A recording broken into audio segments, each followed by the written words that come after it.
Why are you so paranoid? No. Don't be so paranoid. No. Got a surprise for you. We've got another anime on DVD review this week. So if you're not into anime, I guess you can skip this. But if you're curious about it, I hope you'll watch this review because maybe you'll get into it as a result of hearing my review for this or Naruto or Spice and Wolf or upcoming review for Bakano. From the cover of the DVD, you might be a little worried or misled about what you're getting into here, but it's really all in good fun. Welcome to the NHK is a series about a young man named Sato, who is voiced by Chris Patton, who is a NEET, which means not in employment, education, or training, and also a hikikomori, which means acute social withdrawal. So basically, he's been living in his apartment for a few years, afraid to go outside for very long, and does not know how to interact in social situations. He's kind of a hermit. He sees conspiracies everywhere due to his high school friendship with a girl named Hitomi, voiced by Lucy Christian, and develops one of this evil organization intent on producing more people just like him, and he calls it the NHK.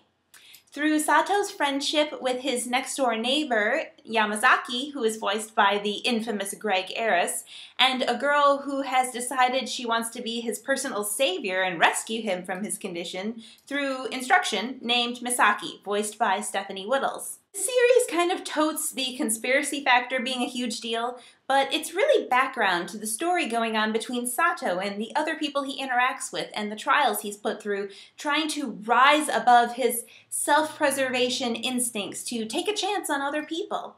One of the major tests begins as a ploy to fool Misaki that he is not a hikikomori and that he has a respectable job as a video game designer for Gal Games, which more or less is a role-playing game where you get to choose responses to get a positive reactions out of the beautiful girls. Misaki's kind of a mysterious character because it's unclear for most of the series why she would go so far out of her way for a stranger and wants to cure Sato so badly. I mean, how could anybody be this good of a person?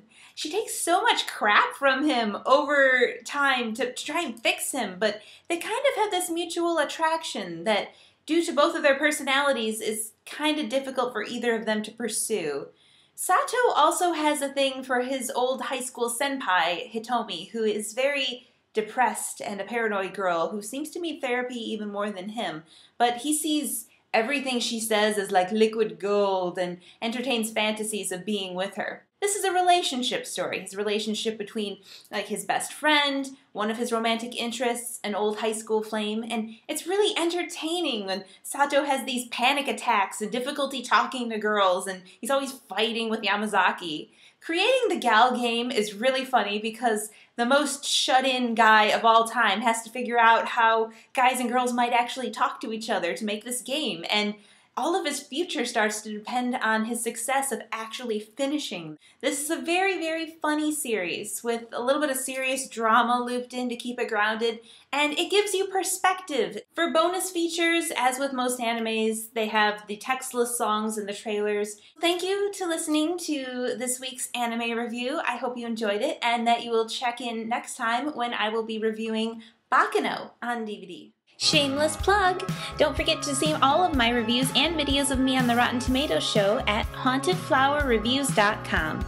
Also check out our store, hauntedflower.com, the web's best source for fantastic apparel. You can follow us on Twitter at haunted_flower or fan our Facebook page too.